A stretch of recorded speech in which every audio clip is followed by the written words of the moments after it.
Bonjour à tous et bienvenue sur ma chaîne. Aujourd'hui, je vous retrouve dans une recette de tarte chocolat. Si vous avez une envie de chocolat et que vous avez envie de faire cette recette, suivez-moi dans ma cuisine pour avoir tous les détails de cette recette.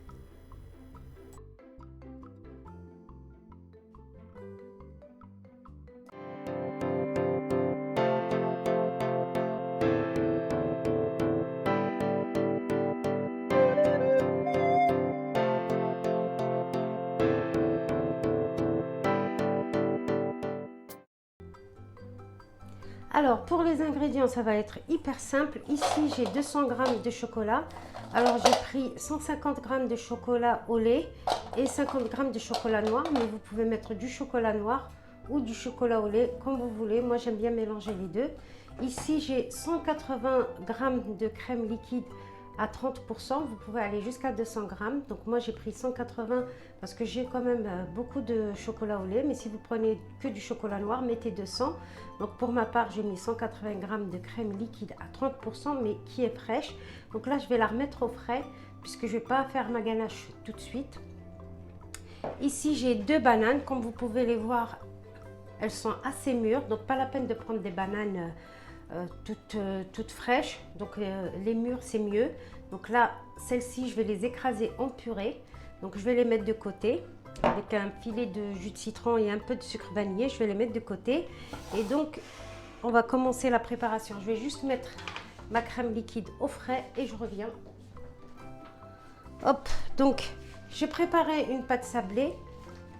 Donc pour la vidéo, vous allez la trouver sur ma chaîne ou juste quelque part en haut de cette vidéo.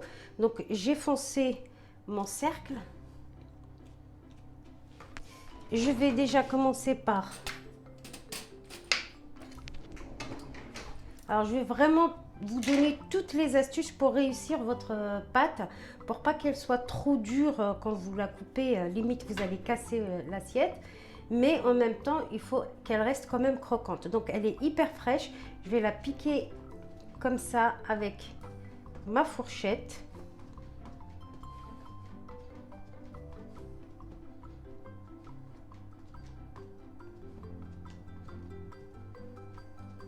Bien la piquer. Donc j'ai préparé des billes de cuisson, mais si vous n'en avez pas, vous pouvez utiliser des haricots. Moi il m'est arrivé même d'utiliser des pois chiches, ce que vous avez à la maison, mais les haricots blancs c'est parfait. Donc encore une fois, votre pâte, il faut qu'elle soit vraiment très froide pour éviter qu'elle se rétracte. J'ai du papier cuisson, donc je vais fausser mon moule avec ce papier cuisson. Et je vais verser mes billes de cuisson. Je vais bien les mettre sur les bords parce que c'est sur...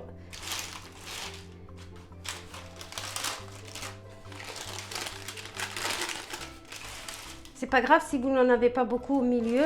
Le principal, c'est qu'il y en ait sur les bords parce que c'est sur les bords que ça se rétracte. Donc, je vais... Pourquoi je découpe correctement mon papier? Parce que quand la pâte elle commence à cuire, elle va se ramollir la pâte et elle va prendre la forme du papier et ça va pas être joli. Donc je vais bien aussi foncer mon papier pour pas gâcher le fonçage de ma pâte. Donc là je vais bien le mettre correctement. Alors il faut pas la cuire à 180, il faut pas une cuisson vive.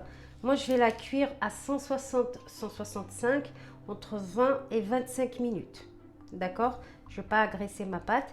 À 10 minutes avant la cuisson, je vais récupérer mes billes et je vais badigeonner le fond de blanc d'œuf. Donc là, mon four il est préchauffé à 160 et je vais partir sur 25 minutes de cuisson et ensuite je vais vous montrer comment je badigeonne ma pâte avec du blanc d'œuf. Donc là, je vais enlever délicatement mes billes de cuisson. Je vais essayer de ne pas me brûler.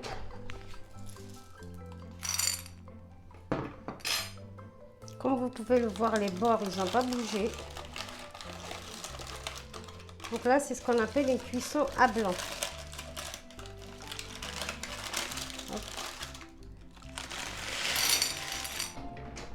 Donc j'ai préparé mon blanc d'œuf ici. Je vais battre.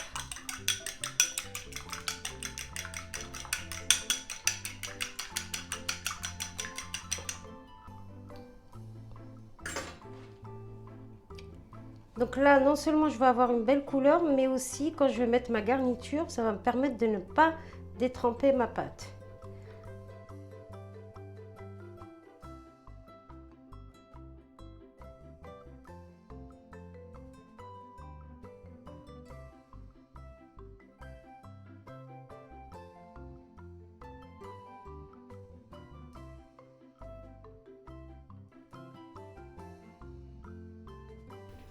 Je vais également décercler mon moule, ma tarte, délicatement pour badigeonner donc les bords, donc pour avoir une jolie couleur à l'extérieur.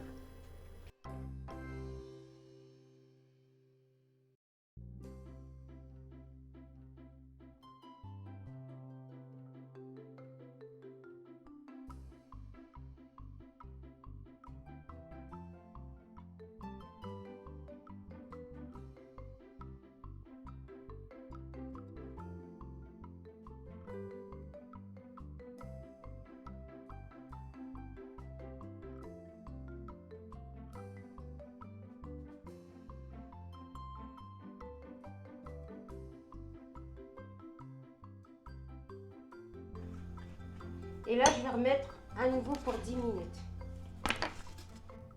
Voilà, donc après la prolongation de la cuisson de 10 minutes, j'aurais pu pousser encore un peu plus, mais bon, ça va aller. J'ai préparé une grille, donc je vais démouler ma tarte dessus et je vais la laisser tiédir pour pouvoir mettre la garniture.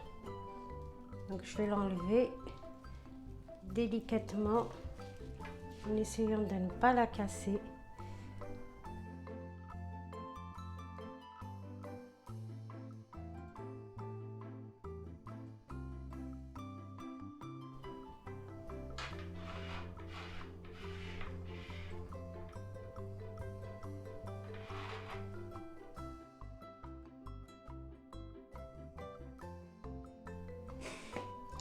Alors ici, je suis désolée, ma caméra n'a pas enregistré, donc j'ai épluché les 2 bananes, je les ai écrasées. J'ai mis un sachet de sucre vanillé, vous pouvez mettre une cuillère à café de sucre normal, comme vous voulez. Mais il faut qu'il y ait du sucre. Et ensuite, donc je l'ai écrasé à la fourchette et j'ai rajouté un filet de jus de citron, un tout petit filet de jus de citron. Donc je récapitule, 2 bananes que j'ai coupées. Donc les bananes, elles étaient mûres, c'est celles que je vous ai montrées au début. Donc je les ai coupées en morceaux, j'ai rajouté un sachet de sucre vanillé, j'ai écrasé et j'ai rajouté un filet de jus de citron. Le jus de citron, c'est optionnel. Alors pour la ganache, 200 g de chocolat, comme je vous l'ai dit au début, j'ai 160 de chocolat au lait, 40 de chocolat noir et j'ai mis, donc là pendant que le chocolat il est encore tiède, donc j'ai fait fondre le chocolat au bain-marie, j'ai rajouté une toute petite noisette de beurre vraiment pour la brillance, c'est optionnel, vous pouvez ne pas la mettre, c'est vraiment pour avoir une belle ganache brillante. Par contre ici il faut que le chocolat soit bien fondu, comme on va ajouter de la crème fraîche froide, donc il faut impérativement que le chocolat soit fondu, sinon il va vous rester des morceaux de chocolat. On ne va pas rajouter de la crème chaude, donc il faut bien s'assurer que le chocolat, j'insiste, soit bien fondu et qu'il ne reste pas de morceaux.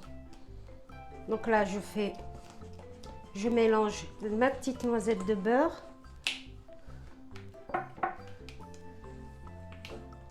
le beurre apporte vraiment de la brillance. Je récupère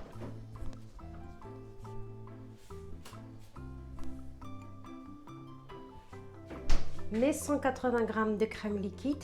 Encore une fois, je répète, si vous mettez que du chocolat noir, mettez 200 g de crème liquide. Comme j'ai mis du chocolat au lait, je mets que 180. Donc je m'assure que mon beurre aussi est fondu, parce que sinon, s'il n'est pas fondu, il va figer. Mais si ça vous arrive, vous mixez tout avec un mixeur plongeant, ça devrait aller. Je rajoute une pincée de fleur de sel. Moi, j'aime bien le chocolat avec la fleur de sel.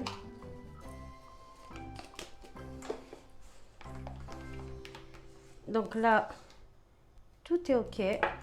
Je vais rajouter ma crème en une seule fois.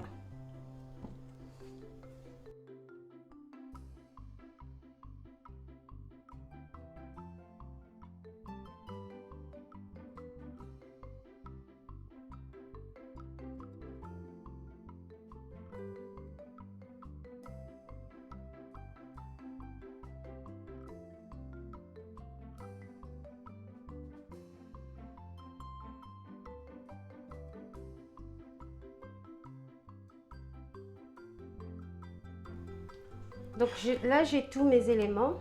J'ai ma purée de banane. Et même si elle est liquide, comme on a mis du blanc d'œuf, ça risque pas de détremper ma pâte. J'ai ma ganache qui est là, qui n'a pas besoin de refroidir. Elle est prête à l'emploi. Donc, je vais commencer par mettre ma purée de banane. Je vais l'étaler. J'ai laissé exprès quelques morceaux pour avoir un petit peu de mâche.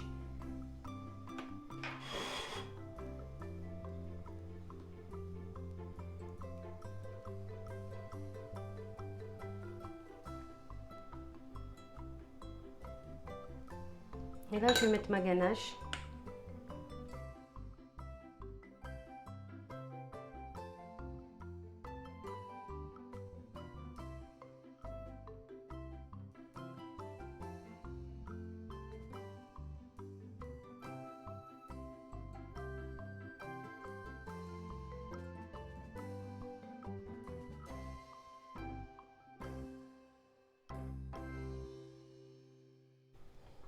Par contre, cette recette de ganache, elle ne repose pas. Elle n'a pas besoin de temps de repos. Si vous la mettez au frais, elle sera beaucoup trop dure à étaler. Donc, vous la faites vraiment à la dernière minute. Comme vous pouvez le voir, le temps de lisser, elle a déjà commencé à être un peu plus solide. Donc, j'essaye de couvrir délicatement toute ma purée de banane. Et ensuite, je vais lisser correctement.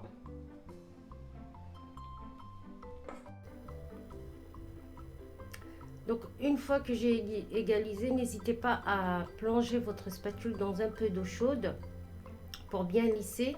J'ai garni ma tarte avec de la pistache moulue et quelques copeaux de chocolat, enfin des formes en chocolat que j'ai fait avec un moule en silicone et ensuite que j'ai découpé. Voilà donc le résultat fini à déguster. Donc je vais vous montrer à la découpe. La tarte se tient très bien. La ganache est vraiment top, rapide à faire. Voilà donc pour ma recette d'aujourd'hui. Si vous avez une envie de chocolat, n'hésitez pas à la tester.